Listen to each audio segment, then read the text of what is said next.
தேசத்தில் நான் யார் மூலமா வாழ்றேன், எது மூலமா வாழ்றேன், இந்த தேகம் தான் பேசிட்டு இருக்குது.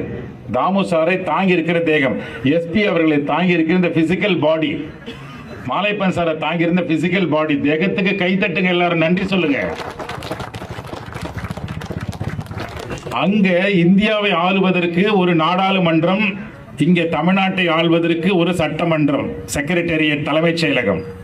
வால்யூம் குறைச்சிக்கோ. தலைமைச் செயலகத்திலிருந்து நம்மளுடைய கவர்னன்ஸ் நடக்குது, ஆளுமை. அதே மாதிரி இந்த தேகத்துல ஒரு செக்ரட்டேரியட் இருக்கு. எத்தனை பேருக்கு தெரியுங்கிறது தெரியல. இந்த தேகத்துல, இந்த பிசிக்கல் பாடியில ஒரு தலைமைச் செயலகம் இருக்கு. அதுதான் நம்முடைய சென்ட்ரல் நர்வஸ் சிஸ்டம், மத்திய நரம்பு மண்டலம். கைத்தட்டுங்களேன்.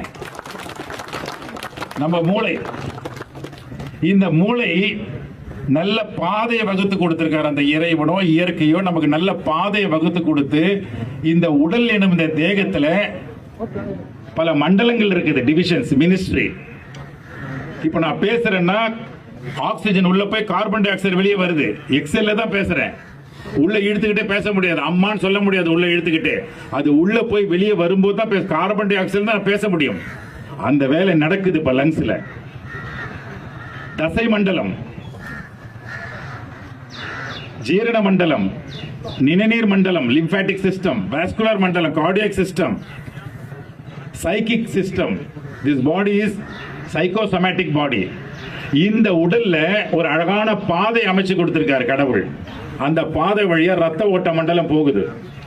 இந்த பாதையை கெடுக்கிறதுக்கு வந்தவன் தான் போதை. இது புரிஞ்சிருந்தா நேரம் கை தட்டிருப்பீங்க எல்லாரும்.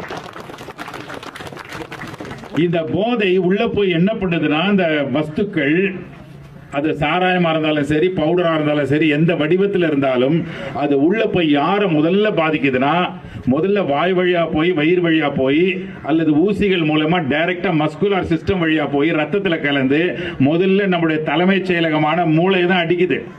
87 பில்லியன்ஸ் ஆஃப் நியூரான்ஸ் கண்டுபிடிச்சிருக்காங்க. அந்த 87 பில்லியன்ஸ் ஆன் சென்ட்ரல் நர்வஸ் சிஸ்டத்தை யார் அழிக்கிறா ஒழிக்கிறான்னா நான் தான் பண்றேன். அதை யாரு பருகிறானோ அவன் தான் பண்றான், தனக்கு தானே சூனியம் வச்சுக்கிறான். அப்ப யாருகிட்ட உஷாரா இருக்கணும்? ஒவ்வொரு தனிநபரும் அவங்க கிட்ட உஷாரா இருக்கணும். அதுக்குதான் இந்த விழிப்புணர்வு. அதனால நம்மை ஆளுகின்ற இந்த தேகத்தை, இந்த மனதை நாம சந்தோஷமா வச்சுக்கணுமா வேணாமா? நீங்களே சொல்லுங்க. எல்லாம் நிக்கிறீங்கல்ல, இதை விழிப்புணர்வை வச்சுக்கிறோமா வேணாமா? அதனால இந்த உடல் நமக்கு தேவை உண்ண உணவு, உடுக்க உடை, இருக்க இருப்பிட.